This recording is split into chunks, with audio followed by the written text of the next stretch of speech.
Quit faking it, my dad snapped as I struggled to breathe. My aunt waved it off, saying I was just trying to avoid cleaning. But when the EMT checked my pulse, he yelled for a stretcher, and the room erupted into panic. I was dying, gasping for air on my kitchen floor, surrounded by my family. But instead of calling for help, my father just stared down at me and snapped, "Quit faking it." Can you even imagine that kind of betrayal, that crushing disbelief in your absolute worst moment? My whole life, Abigail, have been fighting just to be believed. Growing up in the Marshall household was like living in a construction site. Rigid rules, no room for excuses, and absolutely no tolerance for weakness. My dad, Frank Marshall, was this towering figure, a man whose voice could carry across a work zone, and who definitely wasn't someone you complained to. Anytime I got sick or hurt, it wasn't met with sympathy, but with suspicion. I mean, when I was 7 and broke my wrist falling out of our oak tree, he made me wash the dishes first. The doctor later told him I was lucky there wasn't permanent damage from the delay. That set the tone for everything. My pain, my experiences, they just didn't matter.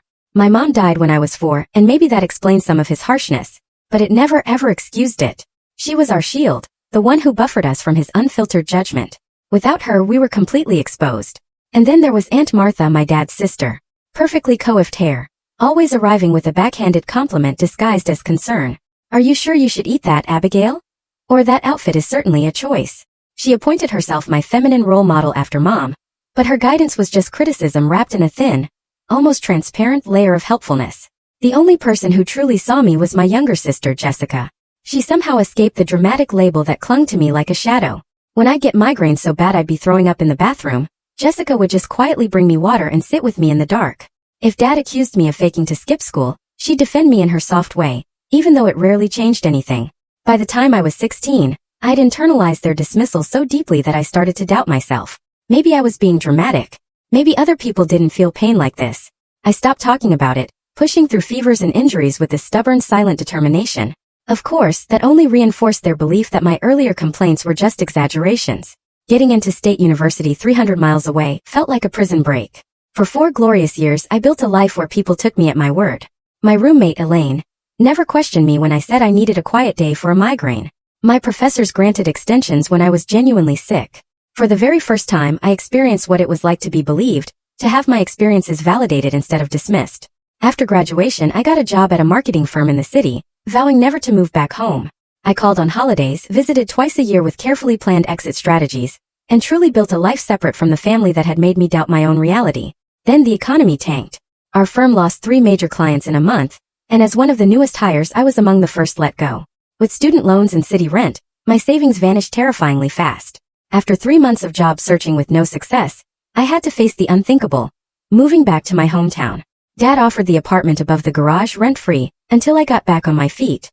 Jessica, who was now a nurse at the local hospital, seemed genuinely happy to have me closer. Even Aunt Martha muttered about connections at her country club. So, swallowing my pride, I packed up my apartment and drove back to the place I had been so desperate to escape. The 4th of July celebration was this massive annual tradition for our family. All the Marshalls, plus aunts, uncles, cousins, would gather at our house for a barbecue and fireworks. This year, with me back home, Dad made it abundantly clear that he expected me to take over the hosting duties that had once been Mom's. "You live here now," he said, when I dared suggest Aunt Martha might want to handle the food as she had for years. "Time to pull your weight." So I spent the entire week before the 4th cleaning, planning, shopping, all while desperately continuing my job search. The pressure to create a perfect gathering was immense. I knew any flaw would be attributed to my supposed incompetence, not the impossible standards set for me. Little did I know, this family gathering wasn't just going to be a turning point in how they saw me, but in whether I would survive it all. The first sign that something was seriously wrong came 3 days before the 4th. I woke up unusually tired, even after almost 9 hours of sleep. My body felt heavy, like I was moving underwater, and just climbing the stairs to the kitchen left me winded. "You're out of shape," I told myself, repeating Dad's words. I ignored it, focused on my endless to-do list. Later that afternoon, vacuuming the living room, I had to stop twice just to catch my breath. A dull ache had settled in my right calf, but I dismissed it as a muscle strain from all the cleaning. Years of conditioning had taught me to ignore my body, to push through discomfort rather than risk being labeled dramatic. That evening I called Elaine, my best friend from college. "You sound terrible," she said, after I coughed my way through explaining my job search. "Thanks a lot." I laughed, trying to ignore the strange tightness in my chest. "Just tired from cleaning." "Dad wants this party perfect," Elaine, ever direct, pointed out. "Your dad could hire cleaners with what he makes. He just wants to keep you busy so you feel indebted." "Maybe," I admitted. "But what choice do I have right now?" Just be careful, Abby, she said, her voice softening. You know how you get when you're back there. Ignoring when your body is telling you something is wrong. I promised I'd rest, but after we hung up, I stayed up until midnight prepping food. The next morning the fatigue was worse. I took a shower and had to sit down halfway through, suddenly lightheaded. Looking back, these were glaring warning signs, but years of doubt had taught me to assume I was overreacting. By July 3rd, the pain in my leg had intensified, joined by a sharp stab in my chest when I took a deep breath. I wrapped my calf, took some Advil and kept going. The little voice suggesting something was seriously wrong was completely drowned out by the louder voice. The one that sounded remarkably like my father calling me dramatic. The morning of the 4th, I woke up feeling decidedly off. My breathing felt shallow, like I couldn't quite fill my lungs. Just getting dressed left me dizzy. Still, I had a party to host. Family would arrive in hours, and nothing was ready to Dad's impossible standards. I pushed through it, setting up tables, arranging chairs, hanging decorations. Each task took monumental effort, but I blamed stress and lack of sleep. By noon I was moving in slow motion, but the backyard looked festive, all red, white and blue tables set for 16. Jessica arrived early to help, taking one look at me and frowning. You look terrible, Abby. Are you feeling okay? Just tired, I mumbled, the automatic response so ingrained, I didn't even consider another answer. Can you help me carry the coolers? As we lugged those heavy coolers filled with ice and drinks, a sharp pain shot through my chest, so intense I almost dropped my end. Jessica noticed my grimace. Seriously, what's wrong? She pressed. Nothing. Pulled a muscle, probably. I forced a smile, ignoring the way my heart seemed to be racing even though I was barely moving. A memory flashed. 8th grade science test. I'd woken up with a fever, begged to stay home. Dad accused me of faking to avoid the test, forced me to go, and I ended up throwing up in the middle of the exam. Even then, when the evidence was undeniable, I'd been scolded for making a scene. That day had taught me a powerful lesson. Expressing pain in our family was futile. By 2 o'clock, guests started arriving. Uncle Robert, Aunt Diane, their teenagers, Dad's cousin Patrick, Grandmother Marshall 86 but still sharp as a tack. With each arrival I plastered on a brighter smile, ignoring the increasing tightness in my chest and the strange tingling in my fingers. Aunt Martha arrived last as usual, making her entrance with a critical sweep of my decorations. Well, you certainly went with a theme, didn't you? She said, eyeing the patriotic decor. Then she turned to me, eyebrows rising. Good heavens, Abigail, you look terrible. Are you trying to get attention again? Nice to see you too, Aunt Martha, I said, taking her casserole with hands that felt oddly numb. Everyone's in the backyard. You should put some color on your face before joining us, she advised, patting my cheek. No one wants to look at someone who appears half dead at a party. The irony of her words wouldn't hit me until much later. By the time we sat down to eat, I was struggling to keep up the facade of normalcy. Breathing had become something I had to consciously focus on. Each inhale felt incomplete, like my lungs were filling with cotton instead of air. I picked at my food, unable to muster an appetite despite skipping breakfast. Dad noticed, of course. Nothing escaped his attention when it came to perceived failings. After all the money I spent on food, you could at least eat it, he muttered as he passed the potato salad. I nodded and forced a mouthful, though swallowing felt like an enormous effort. Across the table, Jessica watched me with concerned eyes but said nothing. She'd learned, as I had, that challenging Dad in front of family only made things worse. The meal continued, conversation flowing around me as I concentrated on the increasingly difficult task of breathing normally. No one else seemed to notice my struggle, or if they did, they chose to ignore it. Years of being told I was dramatic had effectively trained my family not to see my pain, even when it was clearly written on my face. As plates were cleared and dessert was served, the pressure in my chest intensified. A sharp stabbing pain radiated through my right side, causing me to gasp audibly. A few heads turned, but quickly returned to their conversations when I forced a smile. Bathroom? I murmured to no one in particular, rising unsteadily from my chair. In the downstairs bathroom, I gripped the edges of the sink and stared at my reflection. The face looking back at me was frightening. My lips had a bluish tinge. My skin was pale and clammy, and my eyes were wide with a fear I could no longer suppress. Something was very wrong. This wasn't stress or anxiety or any of the other things I'd been telling myself. I splashed cold water on my face, trying to steady my racing heart. The pain in my chest came in waves now, each one more intense than the last. My breathing was becoming increasingly labored, each inhale shallower than the one before.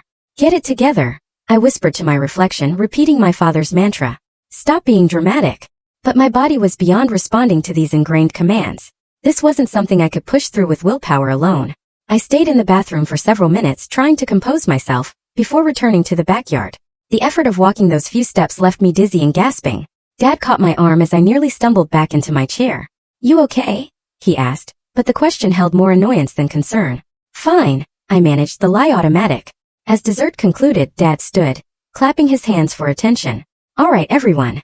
Jessica and Abigail will handle cleanup, while the rest of us moved to the front yard to set up for fireworks. Jessica started gathering plates, shooting me concerned glances as I remained seated, trying to summon the energy to stand. The family dispersed, leaving us alone with the aftermath of the meal. I'll handle this, Jessica said quietly. You look like you're about to pass out. No, I insisted, forcing myself to stand. Dad will notice. In the kitchen, I began loading the dishwasher while Jessica scraped leftovers. The simple action of bending down sent waves of dizziness through me.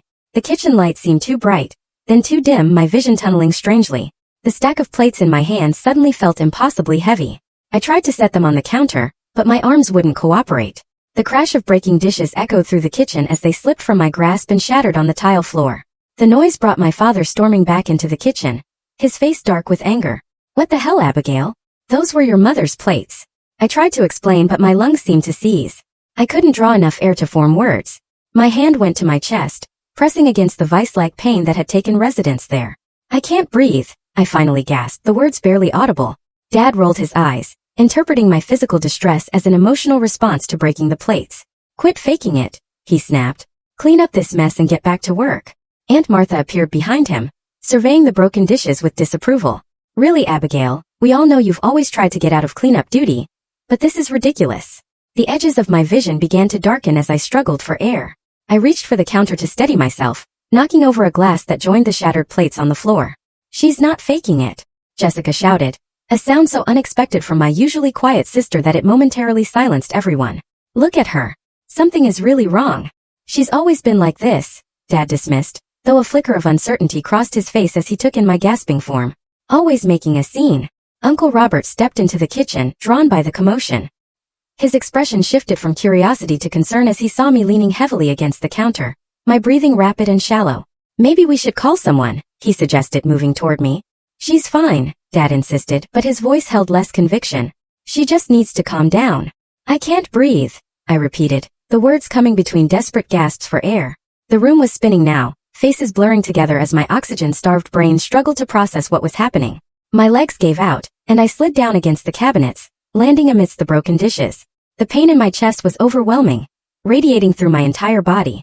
I could hear arguments happening above me, voices rising and falling, but they seemed distant, as if coming from another room. Enough! Jessica shouted, a sound that pierced through my fading consciousness. I'm calling 911. Look at her lips. They're blue. Don't you dare. Dad warned, but Jessica was already pulling out her phone, backing away when he moved to stop her. If you're wrong, you'll never hear the end of this, Aunt Martha said, but there was fear in her voice now. I was beyond caring about their reactions. My entire focus had narrowed to the desperate struggle for air. Each breath was a battle I was losing. The kitchen ceiling tilted and swayed above me as I slumped further down, no longer able to hold myself upright. Through the gathering darkness, I heard Jessica's voice, steady and clear, as she spoke to the emergency dispatcher. My sister can't breathe. Yes, she's conscious, but barely. No previous heart or lung conditions that we know of. A new voice cut through the chaos. My grandmother, who had entered the kitchen unnoticed. Give her space, she commanded, and surprisingly, everyone listened. She knelt beside me with difficulty, her arthritic knees protesting, and took my hand. Help is coming, child, she said, the only one who seemed to fully grasp the severity of the situation. Time became fluid, stretching and contracting unpredictably. I have no idea how long I lay there, fighting for each breath, before the sound of sirens cut through the air. Heavy footsteps, unfamiliar voices, and then new faces appeared in my limited field of vision. EMTs in uniform, equipment being unpacked. Quick, professional questions directed at Jessica. A young male EMT knelt beside me, his face serious as he took my wrist, checking my pulse. His expression changed instantly. Alarm replacing professional detachment. Get the stretcher in here now, he shouted to his partner. Pulse is 140 and thready. Oxygen sats critically low. The room erupted in panic. My father stood frozen, his face ashen, as the reality of the situation finally penetrated his denial. Aunt Martha had backed against the wall, hand over her mouth. Jessica was crying, answering questions about my symptoms while grandmother held her shoulders. As the EMTs worked around me, attaching monitors and placing an oxygen mask over my face, I caught a glimpse of my father's expression. For the first time in my life, I saw fear in his eyes, and beneath that, the dawning horror of recognition. He had been wrong, catastrophically, dangerously wrong. The oxygen helped slightly, but breathing remained a struggle. The EMTs spoke in urgent tones, using medical terminology I didn't fully understand. Words like cyanotic and tachycardic filtered through my fading consciousness. They lifted me onto the stretcher with careful efficiency. As they raised it to waist height, my vision narrowed to a pinpoint, the faces of my family receding into darkness as consciousness slipped away. The last thing I remember was the continued wail of sirens and the sensation of movement as they rushed me out of the house where I had never been believed. Fragments of awareness came and went as I was loaded into the ambulance. The ceiling of the vehicle, bright lights moving across my field of vision. The pressure of the oxygen mask on my face. The voices of the EMTs, urgent but controlled. BP is dropping 70/40. Yet another line in possible PE. Call ahead to the ER. Jessica was there somehow holding my hand, her face tear-streaked and terrified. Had they let her in the ambulance? I couldn't remember her getting in, but I was grateful for her presence. A familiar anchor in the chaos. Hang on, Abby, she kept saying. Please hang on. I tried to nod, to squeeze her hand, to give some indication that I heard her, but my body wouldn't respond to my commands. The simple act of breathing consumed all my energy and focus. Each inhale was a battle. Each exhale a momentary relief before the struggle began again. Time lost all meaning. The ambulance ride could have been minutes or hours. The siren wailed overhead, the sound fading in and out as my consciousness ebbed and flowed. New faces appeared as the ambulance doors opened. More uniforms, more urgent voices. I was wheeled rapidly through automatic doors, fluorescent lights passing overhead in a dizzying blur. 25-year-old female, acute respiratory distress, tachycardic, hypotensive. The EMT rattled off information to the receiving medical team as they transferred me from the ambulance stretcher to a hospital gurney. The movement sent fresh waves of pain through my chest, and I must have made some sound of distress because Jessica squeezed my hand tighter. You have to wait here, someone told her as we reached a set of double doors. Her face crumpled, but she nodded, releasing my hand with obvious reluctance. I'll be right outside, Abby, she promised. I'm not going anywhere. Beyond the doors, the activity intensified. A doctor leaned over me, shining a light in my eyes, asking questions I couldn't answer through the oxygen mask and my own breathlessness. Abigail, can you hear me? I'm Dr. Winters. We are going to take care of you. Monitors beeped, needles pricked my skin, and voices called out numbers and medical terms around me. Through it all, the crushing pain in my chest and the desperate struggle for air continued. I need a chest CT stat and get ultrasound in here for her leg. Blood oxygen still dropping. Start her on heparin. We need to intubate if her stats don't improve in the next 2 minutes. The urgency in their voices penetrated my fog of pain and fear. This was bad. Really bad. The realization should have terrified me. But a strange calm had settled over me instead. These people believed me. They saw my distress and responded with appropriate alarm. After a lifetime of having my pain dismissed, the validation was almost as powerful as the oxygen they were pumping into my failing lungs. Someone cut away my shirt, attaching leads to my chest. Cold gel was spread over my right leg, followed by the pressure of an ultrasound wand. The doctor watching the screen nodded grimly. DVT confirmed in the right leg. CT is ready for her. More movement, more lights passing overhead as I was wheeled down corridors. The CT scanner loomed above me, a massive donut-shaped machine that would look into my chest and confirm what the medical team already suspected. Abigail, we need to take some pictures of your lungs, a technician explained. Try to hold as still as possible. The scan itself was quick, but the aftermath was a blur of increased activity. Words like massive pulmonary embolism and critical condition floated through the air around me. Back in the emergency room, new doctors appeared. Specialists called in for the crisis unfolding in my body. A mask was placed over my face, different from the oxygen mask, and a voice told me they needed to put me to sleep for a little while to help me breathe. Darkness claimed me before I could respond. A merciful escape from the pain and fear that had consumed my world. I have no memory of the next 12 hours. Jessica later told me that I was intubated. A tube placed down my throat to breathe for me when my own lungs couldn't keep up. Powerful blood thinners were administered to combat the clots that had traveled from my leg to my lungs. A special catheter was even threaded through my veins to directly break up the largest clot that was threatening my life. My father arrived at the hospital 20 minutes after the ambulance, having followed in his truck with grandmother and Aunt Martha. He paced the waiting room, refusing to sit, refusing to speak. When the doctor came out to update the family, using words like life-threatening and critical condition, he had to brace himself against the wall. Aunt Martha left soon after, claiming the stress was too much for her heart, but everyone knew she was fleeing the evidence of her own culpability.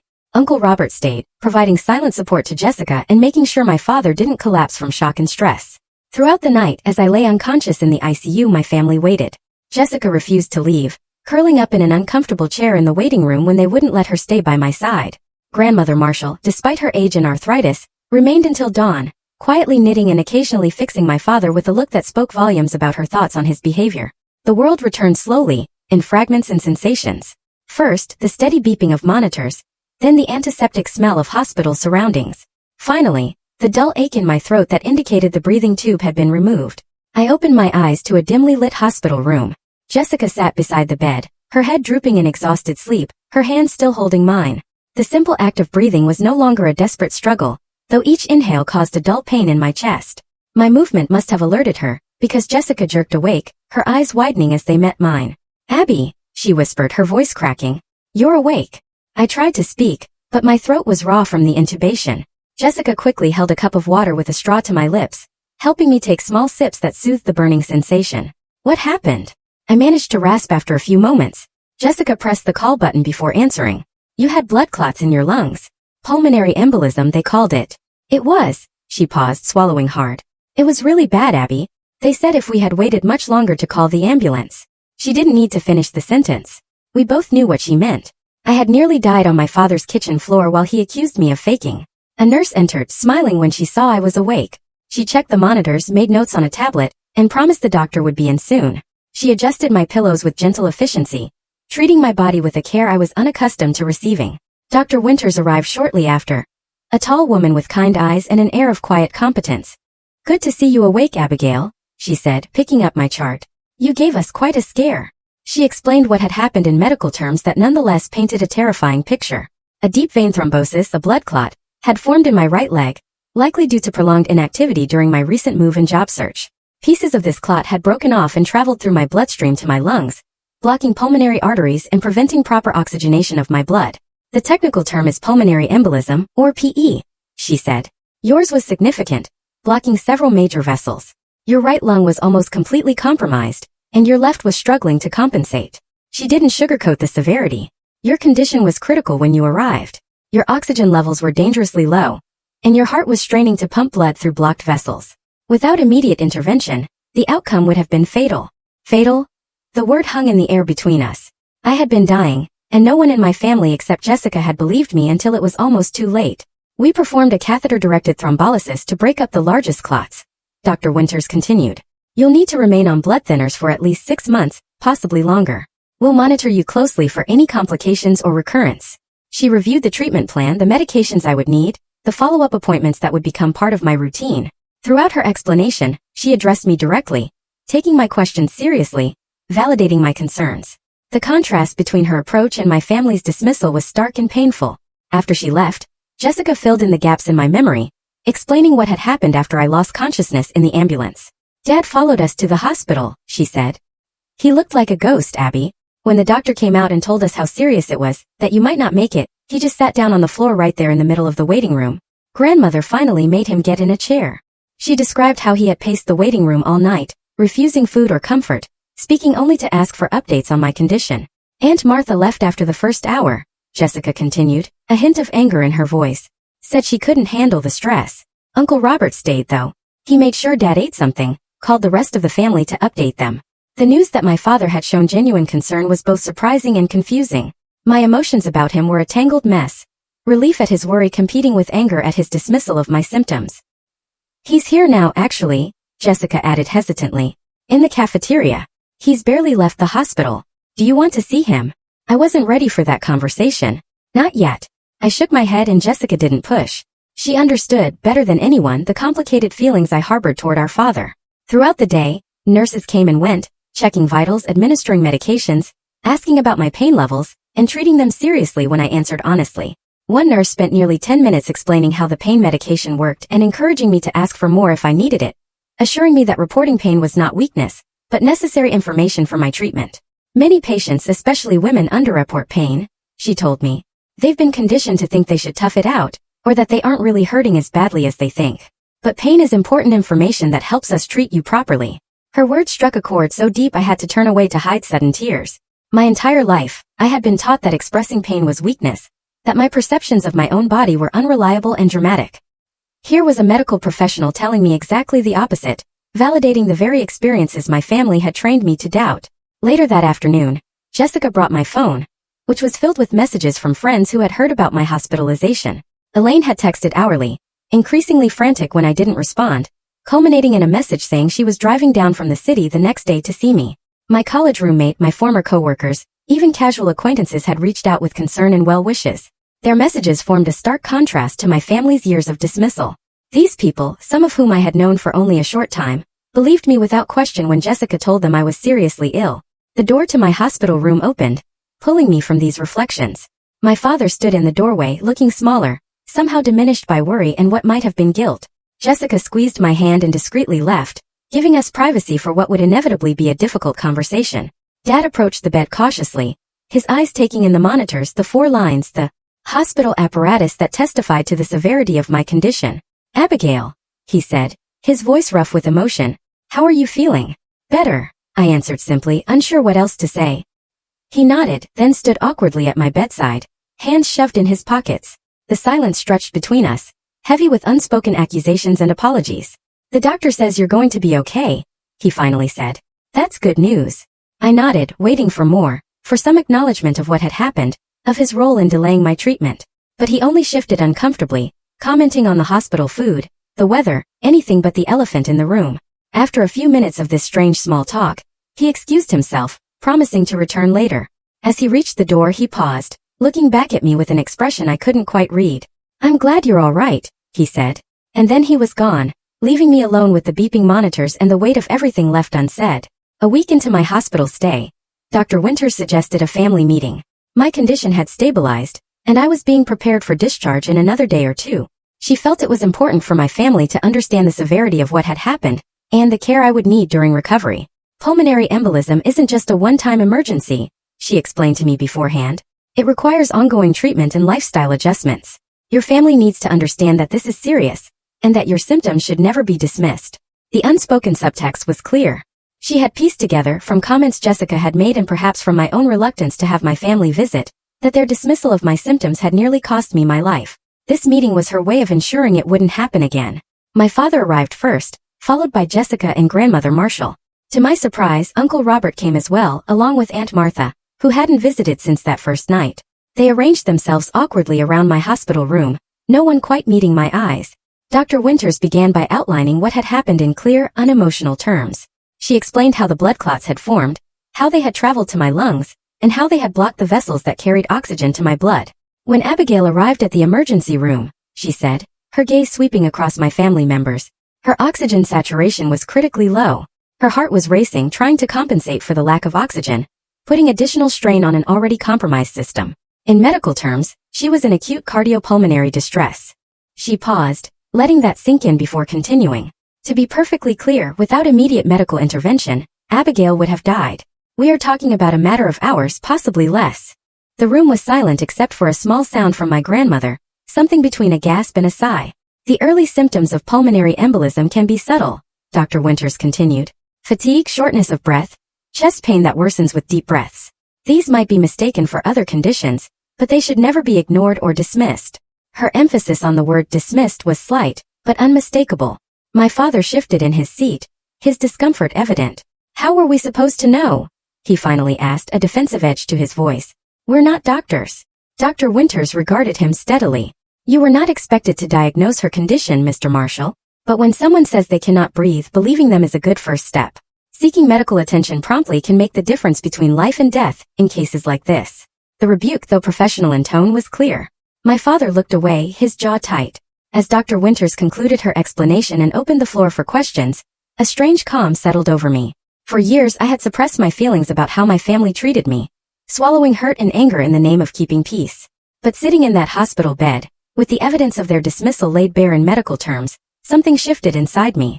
"I told you I couldn't breathe," I said, my voice quiet but steady. "I told all of you, and you said I was faking." The room went still, my family's discomfort palpable. Dad cleared his throat but said nothing. "This was not the first time," I continued, gaining momentum. "My whole life, every time I was sick or hurt, you told me I was being dramatic. You taught me to ignore my own body, to doubt my own experiences." Tears threatened, but I blinked them back. "Do you know what it is like to grow up never being believed? To be in pain and be told it's all in your head? To gasp for air and be accused of putting on a show?" "Now, Abigail," Aunt Martha began, her tone the same one she had used to scold me as a child. "No one could have known this was serious. You've always been sensitive." "I nearly died." I cut her off, my voice rising. "The doctor just told you I would have died without treatment, and you are still making excuses." Aunt Martha's face flushed, her mouth opening and closing without sound. She stood abruptly and walked out of the room, the door swinging shut behind her. Dad sat rigid in his chair, his expression a complex mix of anger and what might have been shame. "We're not mind readers, Abigail," he said, but the usual authority was missing from his voice. "How were we supposed to know this time was different?" "You weren't supposed to know," I replied. "You were supposed to believe me every time. That's what parents do. They believe their children when they say they are hurting." The words hung in the air between us. Decades of dismissed pain distilled into one simple truth. Dad stood up, his movements stiff, and walked to the window, staring out at the hospital parking lot. The silence stretched until Grandmother Marshall spoke up, her voice thin but clear. "She's right, Frank. We failed her. I failed her too." Dad didn't turn around, but his shoulders tensed at her words. "When Sarah died," Grandmother continued, referring to my mother, "you shut down. You couldn't handle the children's pain on top of your own, so you taught them not to show it. That was wrong." Jessica, who had been quiet until now, reached for my hand. "I've been keeping track," she said softly. "Every time Abby was sick and no one believed her. Every time she was hurting and got told to tough it out, I wrote it all down." She pulled a small notebook from her purse, its cover worn from years of use. "The migraine when she was 13 that turned out to be a serious infection. The sprained ankle you made her walk on for 3 days before getting an x-ray. The time she had strep throat and you sent her to school anyway." With each example, the tension in the room grew. Uncle Robert shook his head, looking genuinely distressed. "I had no idea it was this consistent," he said. "I noticed sometimes, but I didn't realize how often." "It wasn't your responsibility," I told him. But it was Dad's, and he chose not to believe me over and over again. Dad turned from the window, his face unreadable. "I did what I thought was best," he said. "I was trying to teach you to be strong. You taught me to doubt myself instead," I replied. "And it almost killed me." He had no answer for that. After a long moment, he walked out of the room without another word, the door closing softly behind him. The remaining family members exchanged uncomfortable glances. Grandmother sighed deeply, the sound carrying the weight of regret. "He'll come around," she said, though she didn't sound entirely convinced. "He just needs time to process." "I don't know if I can wait for that," I admitted. "I can't keep pretending everything is okay. Not after this." "You shouldn't have to," Jessica agreed, surprising me with her firmness. "None of this was your fault, Abby. You deserve better." Uncle Robert nodded. "I should have said something sooner," he said. "All those times I saw how they treated you, I should have spoken up. I'm sorry, Abigail." His apology, the first any family member had offered, brought unexpected tears to my eyes. "Thank you," I managed, the simple acknowledgement more healing than I would have expected. As they left a while later, Jessica promised to return that evening. Grandmother kissed my forehead, whispering an apology of her own, and Uncle Robert squeezed my hand, his expression troubled but kind. Alone in my hospital room, I felt emotionally drained but somehow lighter. For the first time, I had spoken my truth without minimizing it or making excuses for those who had hurt me. The family had fractured along new lines, those who could acknowledge the wrong that had been done, and those who could not face it. I was not naive enough to think one confrontation would heal decades of damage. My father might never fully admit his role in what happened, and Aunt Martha would likely continue to rewrite history to absolve herself of guilt. But something fundamental had shifted. I had found my voice, and I would not be silenced again. That evening, Elaine arrived from the city, bursting into my room with a weekend bag and tears in her eyes. She hugged me carefully, mindful of the 4 lines, then sat on the edge of the bed, demanding the full story. I told her everything, from the early symptoms I had ignored to the confrontation with my family. She listened without interruption, her expression shifting from concern to anger to relief. "I always knew your family was messed up," she said when I finished. "But this takes it to a whole new level. They could have killed you with their denial." Her righteous anger on my behalf was validating in a way few things had been. Elaine had always believed me, had never questioned when I said I was unwell, had never accused me of exaggeration or drama. "What are you going to do now?" she asked. "You can't go back to living with your dad." It was a question I had been avoiding, but one that needed an answer. The prospect of returning to the apartment above my father's garage, of navigating the fractured family dynamics while still physically vulnerable, was overwhelming. "I don't know," I admitted. "I can't afford my own place yet. Not until I find a job." "Then you'll come back with me," Elaine declared, as if it were the most obvious solution in the world. "My roommate moved out last month, remember? The second bedroom is just sitting there empty." Her offer opened a door I had not dared to consider. A way back to the independence I had reluctantly surrendered when I lost my job, back to a place where I was believed and respected. "Are you sure?" I asked, hope rising despite my attempts to temper it. "Absolutely," she replied. "Just focus on getting better. We'll figure out the rest." As we talked into the evening, making plans for my recovery and eventual return to the city, I felt a sense of possibility that had been missing since I moved back home. This health crisis, as terrifying as it had been, had forced a reckoning that was long overdue. It had shown me who truly cared for me, and who was willing to face uncomfortable truths. More importantly, it had reminded me to trust myself, to believe my own experiences even when others questioned them. That lesson, painful as it had been to learn, might have saved my life. 2 months after my near-fatal pulmonary embolism, I stood in the kitchen of my new apartment, preparing tea as sunlight streamed through the windows. The place was small but bright, a second-floor walk-up in a quiet neighborhood on the outskirts of the city. Jessica had moved in with me, taking the second bedroom after securing a transfer to a hospital nearby. My physical recovery had been slower than I anticipated. The first weeks were marked by overwhelming fatigue, persistent chest pain, and the constant vigilance required by my medication regimen. Blood thinners meant monitoring for unusual bruising or bleeding. Every twinge in my chest brought fear of another clot. Each follow-up appointment carried the anxiety of potentially bad news. But gradually my body healed. My lung function improved, my energy returned in small increments, and the fear receded enough to allow normal life to resume. I found a job as a virtual marketing assistant, allowing me to work from home while I continued to recover. The pay was less than my previous position, but it covered my share of rent and utilities, and the flexibility accommodated my frequent medical appointments. My relationship with my family remained complicated. Dad had made awkward attempts at reconciliation, sending text messages asking about my health, offering financial help. I politely declined. We spoke on the phone occasionally, conversations that carefully avoided any mention of the past. He never explicitly apologized for dismissing my symptoms, but he no longer questioned when I mentioned feeling unwell.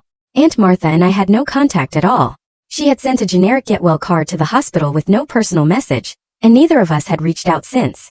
The silence between us was a relief, an acknowledgement that some relationships were too damaged to salvage. Grandmother Marshall called weekly, our conversations more open and honest than they had ever been. She had begun therapy herself, seeking to understand the family patterns that had led to such harmful dynamics.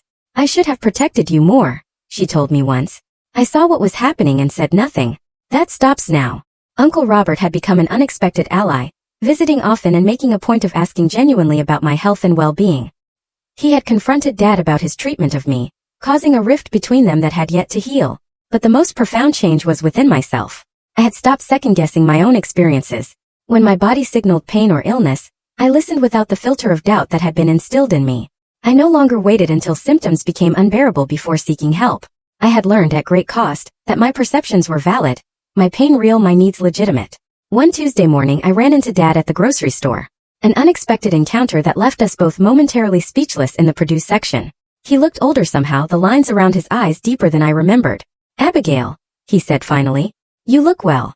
"I'm getting there," I replied, the awkwardness between us palpable. He shifted from one foot to the other, examining an apple with unnecessary attention. "Jessica says your new job is going well." "It is. The company wants to make it permanent next month." He nodded, seeming genuinely pleased. "That's good. Real good." We stood in silence for a moment, surrounded by strangers selecting fruits and vegetables, the ordinary backdrop highlighting the extraordinary tension between us. "I've been thinking," he said, finally setting the apple down, "about what happened. About all of it." I waited, unsure where this was heading, unwilling to make it easier for him. "I was wrong," he continued, the words clearly difficult for him. "Not just about the embolism, about a lot of things. The way I raised you after your mother died. I thought I was teaching you to be tough. I didn't realize I was teaching you that your feelings didn't matter." It wasn't quite an apology, but it was more acknowledgement than he had ever offered before. I nodded, accepting his words without rushing to absolve him of guilt. "I'm still angry," I told him. "Honestly, I might be for a long time, but I appreciate you saying that." He accepted this with a nod of his own. "Maybe we could have dinner sometime. You and Jessica both. When you're ready." "Maybe," I agreed, not committing but not refusing outright. "I'll think about it." We parted awkwardly, but something had shifted. A door had been cracked open, allowing the possibility of a different kind of relationship in the future, one built on honesty rather than denial. Back at the apartment, I found Jessica fresh from a night shift, drinking coffee at the kitchen counter. I told her about the encounter with Dad, and she listened thoughtfully. "Do you think he really gets it?" she asked when I finished. "Part of it," I replied. "Maybe as much as he's capable of right now." A few weeks later, Jessica experienced a health scare of her own. Unusual abdominal pain that had her doubled over one evening. Without hesitation, I drove her to the emergency room, insisting on a thorough examination, despite her protests that it was probably nothing serious. The diagnosis was appendicitis, caught early enough to prevent rupture. As I sat by her hospital bed after her surgery, I realized we had broken the cycle. We had not dismissed her pain or waited until it became critical. We had acted promptly, trusting her body's warning signals. The pattern established by our father would end with us. One evening in early fall, I received a surprising phone call from Aunt Martha. Her voice was uncharacteristically subdued as she asked how I was feeling. "I've been seeing someone," she said after we exchanged awkward pleasantries. "A therapist? She suggested I reach out to you." I remained silent, giving her neither encouragement nor rejection. "I said some terrible things that day," she continued, "when you were sick. And before that too over the years. I was wrong and I'm sorry." The apology was unexpected and oddly disarming. "Thank you for saying that," I replied, unsure what else to add. "Your mother would be ashamed of how we treated you," she said, her voice catching. "She never would have allowed it." The mention of my mother, rarely discussed in our family, caught me off guard. "I barely remember her," I admitted. "She was a fierce advocate for her children," Aunt Martha said. "She would have believed you always." After we hung up, I sat with that new knowledge. That piece of my mother I had never known. Perhaps her advocacy had lived on in me, and my eventual refusal to be dismissed, my insistence on being heard. As autumn deepened, my life settled into new patterns. Weekly therapy sessions helped me process the medical trauma and family dynamics. Monthly checkups confirmed my continued recovery. Daily walks built my strength and endurance. The fear of another pulmonary embolism never completely disappeared, but it receded enough to allow joy and normal activities to fill my days. One Saturday at a local coffee shop, I overheard a young woman at the next table describing symptoms to her friend, symptoms her family had dismissed as anxiety or exaggeration. The familiarity of her story drew me in, and before I could reconsider, I found myself turning toward her. "I'm sorry to interrupt," I said, "but I couldn't help overhearing. Please get those symptoms checked out, even if no one believes you." I briefly shared my story, watching her expression shift from surprise to recognition. "I thought maybe I was overreacting," she admitted. "Trust yourself," I told her. "You know your body better than anyone else. And if your doctor dismisses you, find another one who will listen." As I walked home afterward, I reflected on how far I had come from that 4th of July when I had gasped for breath on my father's kitchen floor. The journey had been painful, the lessons hard-won, but I had emerged with something precious. The unshakable knowledge that my experiences were real, my perceptions valid, my voice worth hearing. The pulmonary embolism had nearly taken my life, but in surviving it, I had found a kind of freedom I had never known before. The freedom to trust myself completely. No dismissal, no doubt, no criticism could shake that foundation now. And in that trust I had found not just healing but strength.